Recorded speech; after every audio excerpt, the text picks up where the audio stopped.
Assalamualaikum warahmatullahi wabarakatuh.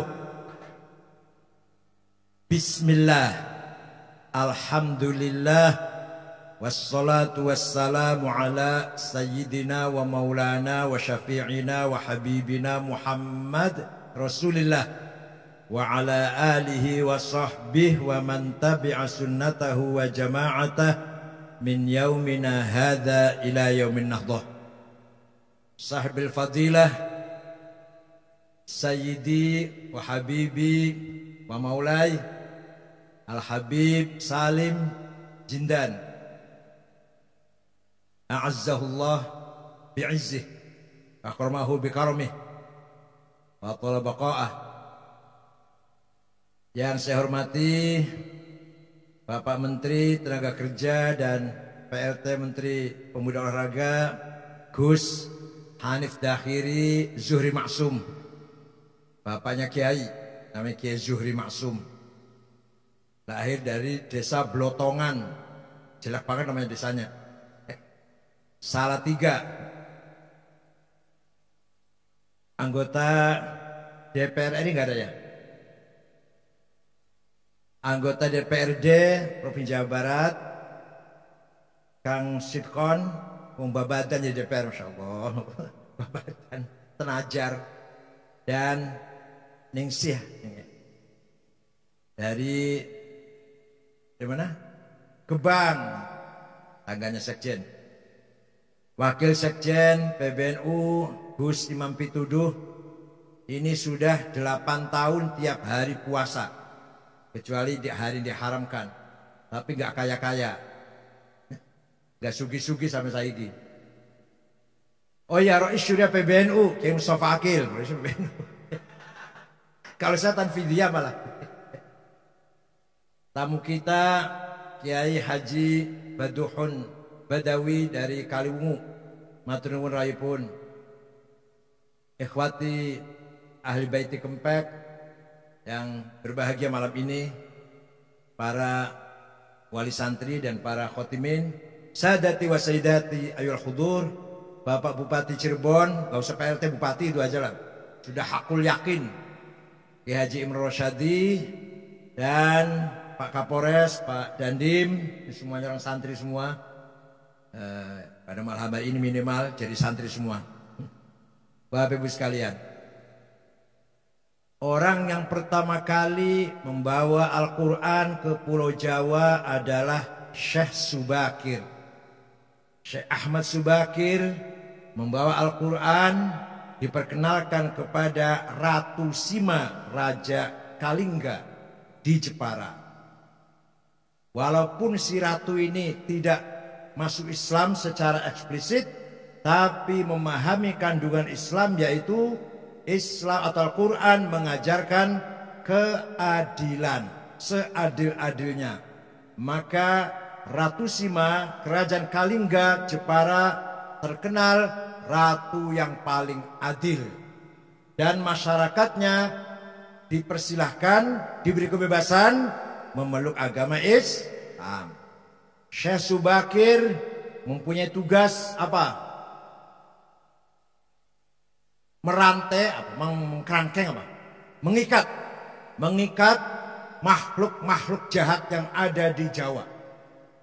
Semua diikat dengan rantai, dibuang ke Laut Selatan. Kecuali 2 makhluk yang tidak mengganggu Islam, gak mau dibuang ke Laut Selatan, yaitu Sang Hyang Semar dan Sang Hyang Togog. Salam Santaris bila cerita begini, Bib. Karena beliau makhluk sangat bagus, walaupun tidak masuk Islam, tapi tidak memusuhi agama Islam. Ulama kedua yang bawa agama Islam terkenal adalah Syekh Ri'asuddin An-Nisaburi, yang terkenal dengan Mbah Wasil. Beliau membawa kitab Al-Asrar, kitab rahasia, diajarkan kepada Raja Jayakatwang Joyoboyo, Raja Kediri Doho Kediri. Maka terkenal dengan Ramalan Joyoboyo, itu sebenarnya terjemahan dari Kitabul Asrar, kitab rahasia-rahasia yang dibawa oleh Mbah Wasil, kuburannya di belakang Masjid Setono Gedong, Kota Kediri. Kalau Syekh Subakir ada yang bilang kuburannya di Gunung Magelang, Gunung apa? Tidar. Ada yang bilang di mana-mana. Yang benar, yang prosentasenya paling benar di Goa di Sulawesi Selatan. Itu Mbah Subakir wafat di situ. Setelah itu barulah datang para dai-dai. Pertama kali ada pesantren di Jawa Barat tahun 1410 adalah Syekh Hasanuddin dari Cina, atau terkenal dengan Syekh Kuro. Kuro itu qori yang mengajar Al-Quran di desa Rengas Dengklok, Kerawang. Punya murid, salah satu muridnya namanya Subang Larang, anaknya Ki Gede Tapa, bandar, kepala bandar pelabuhan Cirebon. Ki Gede Tapa bukan dari Solotigo loh, dari Cirebon. Nah, Subang Larang ini Pak Hanif kutilang, kuning, tinggi, langsing. Sulit carinya nih. Kalau kebalikannya banyak, kebalikannya kuning, kebalikannya tinggi, kebalikannya langsung, itu gak banyak itu Pak. Tapi yang kutilang aduh sulit carinya. Nah, suatu ketika Raja Siliwangi beragama Buddha dengar ada agama Islam, agama baru, berangkat dari Bogor ke utara, saya bunuh itu kiai itu. Sampai di sana mendengar kutilang sedang baca Quran, klepek-klepek. Langsung lamar, untuk saya saja kiai, silakan, tapi kamu harus masuk Islam. Udah masuk Islam gampang. Ada mas kawinnya apa? Lintang kerti, tasbih maksudnya. Udah saya cari di pasar gampang, mau berapa biji? Nggak ada di sini. Adanya di Arab, gampang saya mabur ke sana. Keluar dari rumahnya kiai, dia siap-siap terbang. Hong, macet. Biasa terbang biasanya. 2 kali, hong, nggak bisa terbang. Hong, gagal. Kata Syekh Kuro sambil ketawa ngekek-ngekek barangkali, kalau kamu mau terbang baca Bismillahirrahmanirrahim, baru hong. Hongnya tetap dibaca, bismillah dulu. Ringkas cerita, terbang, tidak lama datang bawa tasbih.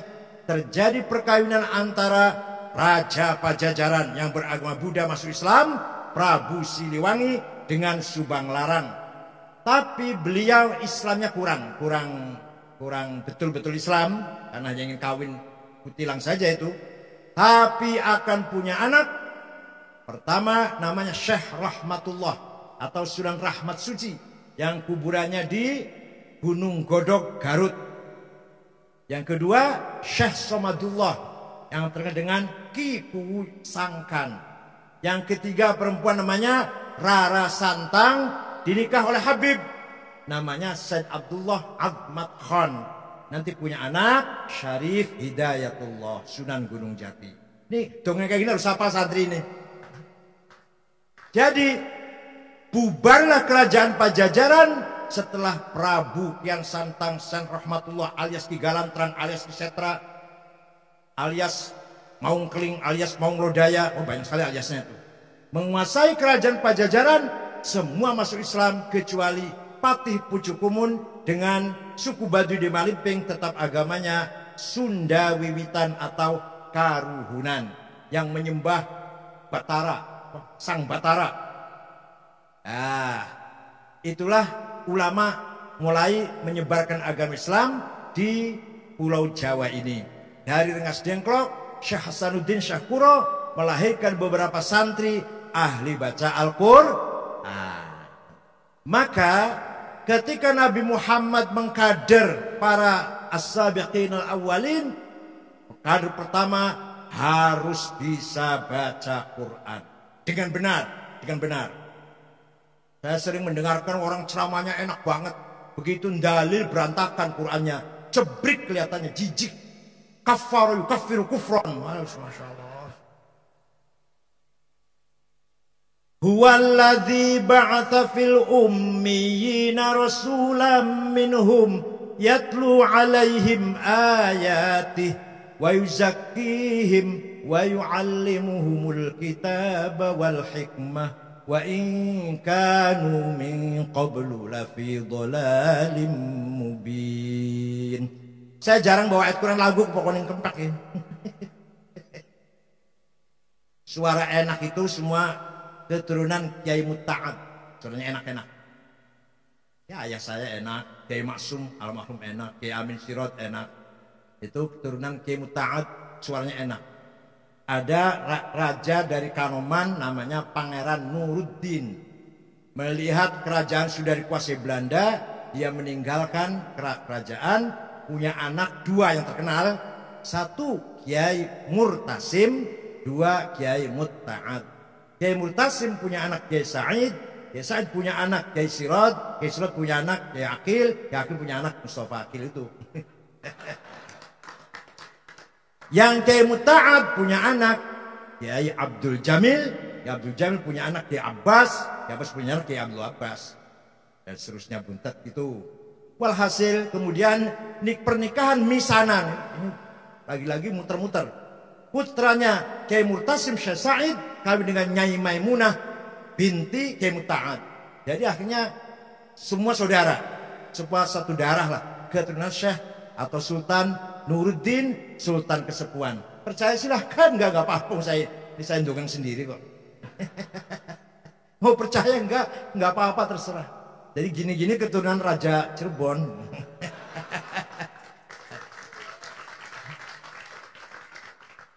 Itu kalau dari Kiai Sirot. Kalau dari istrinya Kiai Sirot, ibunya bapak saya, Nyai Fatimah binti Nyai Fadilah binti Kiai Soleh bin Asnawi Kudus bin Nyai Mujirah binti Nyai Ulfiah atau Mbah Godek binti Mbah Mutamakin Kajen Pati bin Sumodiningrat bin Sumonegoro bin Sultan Hadiwijoyo Cakatingkir. Waduh, maka bin Sunan Pengging. Alas, masya Allah turunan beli kena digoreng lah. Cuma cerita. Jadi kalau Mustafa Akil itu sakti dari Cakatingkir. Kalau Mustafa itu suaranya enak dari Sultan Nuruddin Cirebon. Nah, bukan apa-apa. Nasab itu penting. Kanjeng Nabi niku dipilih khiyarun min khiyar. Dipilih dari bangsa Arab, bangsa yang paling mulia. Dari Arab pilih dari apa? Quraisy dipilih dari Bani Hashim. Bani Hashim dipilih lagi dari Abdullah ibn Abdul Muttalib. Maka tidak ada musuh Rasulullah yang mempunyai peluang menghina dari sisi keturunan, nggak ada. Muhammad Majnun, Muhammad Sahir, Muhammad Kahin, Dukun, Paranormal, nggak ada. Muhammad anaknya siapa sih? Nggak. Semua mengakui Nabi Muhammad mempunyai nasab yang terhormat di tengah-tengah masyarakat Mekah. Oleh karena itu nasab itu penting. Tadi Habibuna tadi membahas kalau mau ngelamar harus ahli sunnah wal jamaah, itu dalam rangka menjaga gen, menjaga DNA. Hanya yang saya hormati. Nah, Rasulullah bagaimana cara mengkader masyarakat yang dari sisi peradaban ummiyin, buta huruf, primitif, dari sisi agama teologi dolalim mubin. Masya Allah, sempurna banget orang Arab itu jahiliyahnya. Ilmu ummiyin, agama dolalim mubin, sesat sepol-pole sesatnya. Tapi Rasulullah berhasil mengkader sahabat yang bangsa yang seperti ini. Pertama, yatlu alaihim ayatih. Diperkenalkan baca Al-Quran. Oleh karena itu, saya sangat menyesal kalau ada pesantren yang sudah tidak mewajibkan santrinya khatam Quran. Walaupun modern apalah, kalau enggak khatam Quran, pesantren itu tidak mutu berarti. Santren pertama kali harus yatlu alaihim ayat. Walaupun gak kayak kempek banget ya gak apa-apa lah, kalau kempek kan susah. Ada ismam, ada imalah lah, ya Allah. Bismillah maju reham, angel banget. Watawasau bis sober, harus mencam-menci orang karu-karuan. Hadirin saya hormati, Sayyidina Umar pulang dari berburu dari padang pasir, masuk kota Mekah, mendengar adiknya Fatimah bintil Khattab dengan suaminya Sa'id bin Zaid bin Nufail masuk Islam. Sayyidina Umar marah, mendatangi rumah adiknya, mau saya bunuh itu adik saya. Apa ini? Keluar ikut agama Muhammad. Nah adiknya Fatimah lagi baca Quran. Toha ma anzalna 'alaikal qur'ana litashqa illa tadhkiratan liman yakhsha tanzilan mimman khalaqal arda was samawati al-'ula ar-rahmanu 'alal 'arsy istawa. Sayyidina Umar dobrak pintu, lihat apa yang kamu baca. Olehnya nggak boleh, kamu najis, nggak boleh pegang ini. Tapi paksa dia sini baca sambil gemetar. Toha ma anzalna 'alaikal qur'ana litashqa. Tidak sekali-kali aku turunkan Quran untuk mencelakakanmu. Tanzilan tadhkiratan liman yakhsha, tapi sebagai pemberi peringatan kepada orang yang punya rasa takut. Dan diturunkan oleh Allah yang menguasai langit dan bumi dan menguasai arash, ar-rahmanu al-arsy istawa. Sayyidina Umar setelah baca itu, aina Muhammad? Di mana sekarang Muhammad? Di sana, di rumahnya Arqam bin Abil Arqam di Jiyad Sud. Berangkatlah Sayyidina Umar ngetok pintu, para sahabat takut. Ini Rasulullah, Umar ini jago, aduh pokoknya jagoan, jawara. Ini kalau kita buka pintunya entah apa yang terjadi lah. Nabi dengan tenang, iftah lahul bab. Kak, saya sudah mendoa pada Allah, Allahumma qawwil Islam bi ahadi Umarain. Ya Allah, kuatkanlah Islam dengan salah satu Umar. Kalau enggak Umar bin Khattab, Amr bin Hisham alias Abu Jahal. Hidayah datang pada Umar bin Khattab. Masuk langsung mencari ma'aina Muhammad, membaca syahadah, masuk Islam. Kenapa? Karena sebab istima'il Qur'an. Jadi luar biasa. Quran bukan syair tapi ada syairnya. Quran bukan sajak tapi ada sajaknya. Quran bukan kitab ilmiah tapi ada mengandung ilmiah luar biasa. Quran apa? Bukan sejarah, bukan kitab dongeng tapi penuh dengan dongeng atau dengan sejarah. Quran tidak menghayal tapi ada hayalannya. Wama adraka mazzakum ka'annaha ru'usus syayatin. Di akhir di neraka nanti ada pohon namanya zakum. Orang Arab pada tanya, apa zakum itu? Seperti kepalanya setan, tambah orang angel bisa malah. Paham betul? Quran jamnya gitu. Kamu tahu nggak apa itu pohon zakum? Nggak tahu apa itu? Seperti kepalanya setan, tambah jauh malah. Kenapa? Supaya menarik imajinasi, khayalannya orang Arab. Menghayal setan itu kayak apa? Supaya menghayal. Biarkan menghayal. Walhasil Quran luar biasa, gampang adalah luar biasa.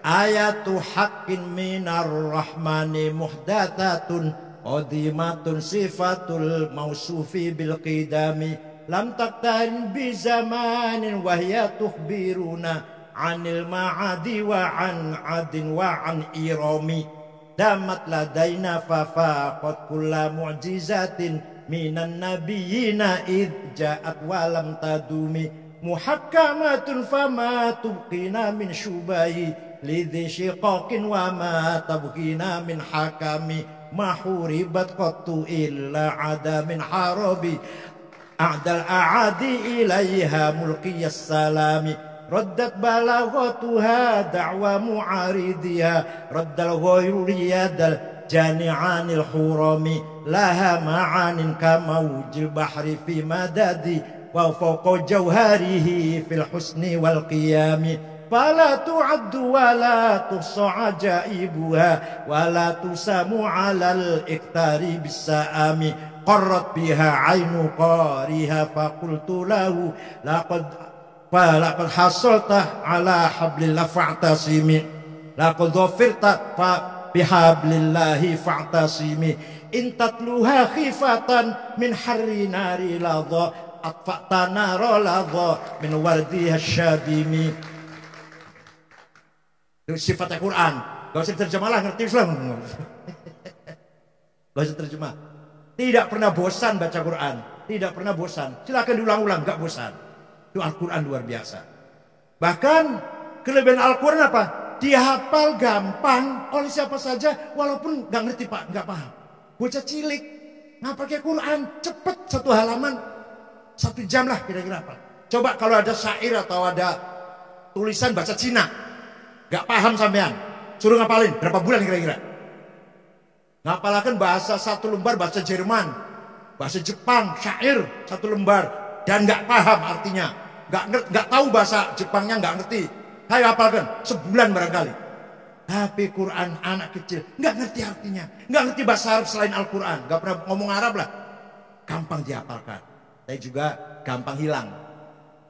Saya dulu waktu di Mekah pernah hafal sampai ya 23 beberapa. Sekarang sudah banyak hilang.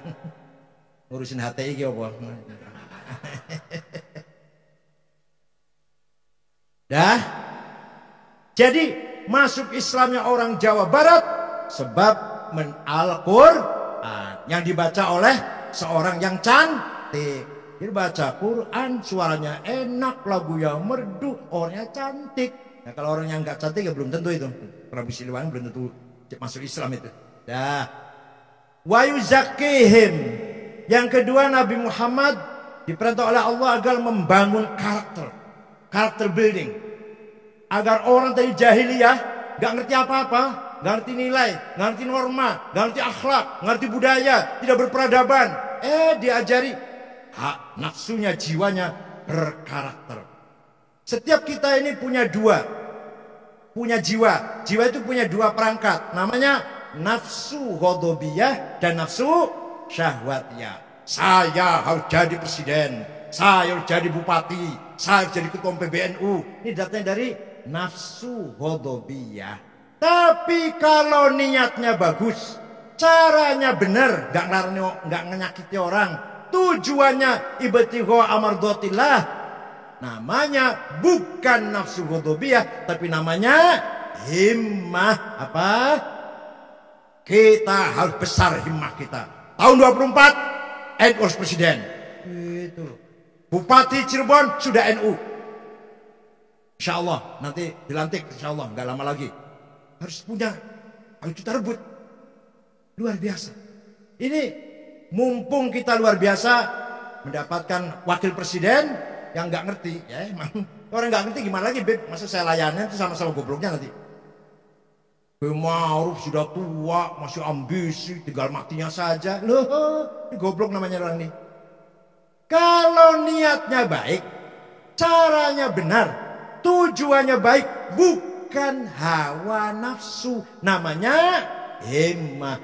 Muhammadun qaimun lillahi dzuhimami, Muhammadun tayyibul akhlaqi wasyiyami, Muhammadun khairu rus lillahi qatibatan, Muhammadun sadiqul aqwali wal kalimi. Panjanglah. Walhasil Nabi Muhammad pun orang yang himanya besar. Kalau himanya nggak besar, nggak akan sukses. Wali Songo himanya besar. Kalau nggak himanya besar, nggak akan sukses. Kiai Hashim, Kiai Wahab himanya besar.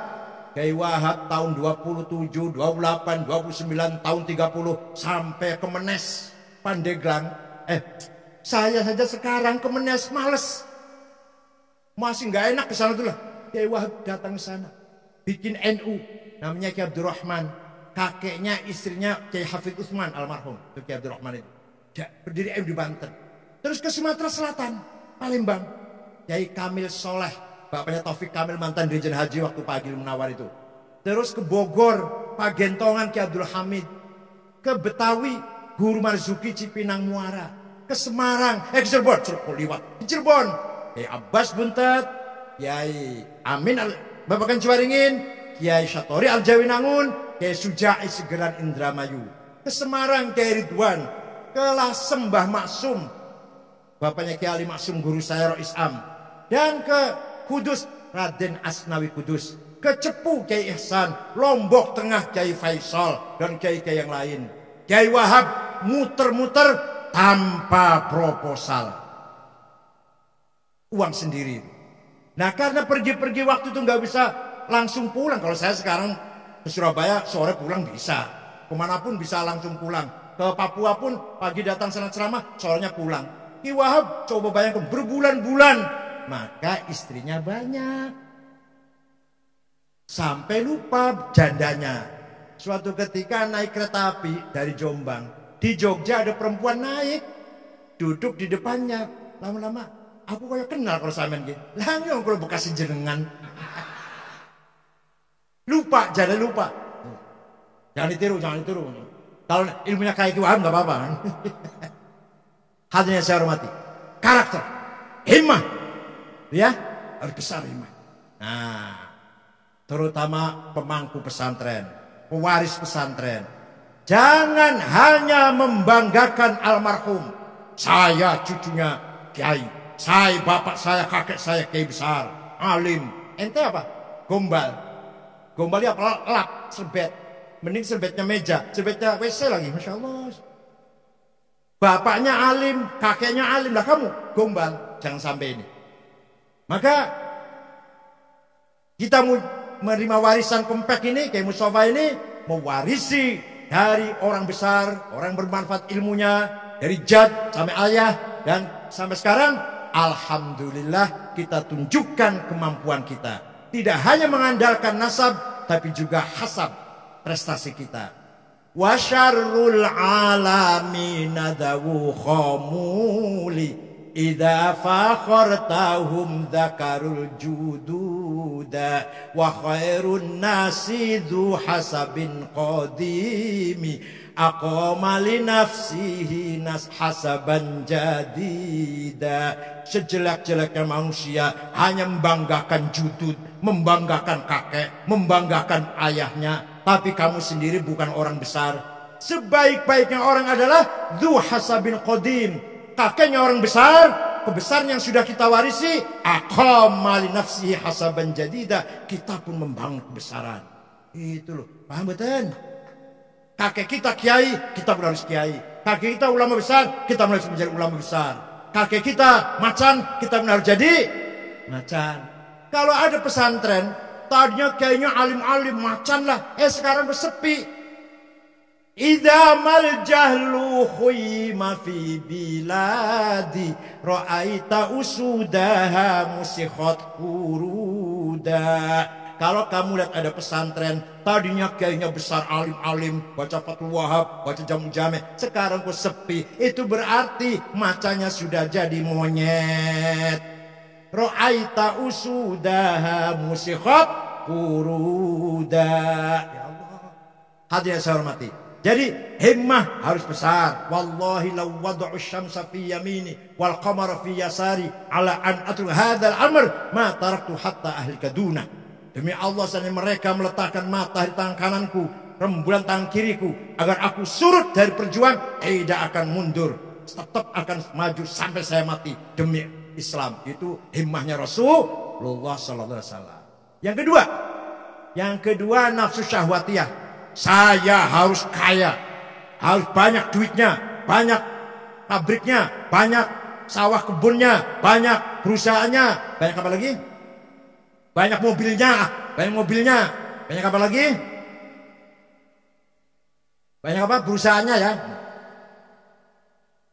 Kalau niatnya baik, kalau caranya baik, dan kalau sudah kaya pun ditasarrufkan ke jalan yang baik, maka bukan nafsu syahwatiyah namanya.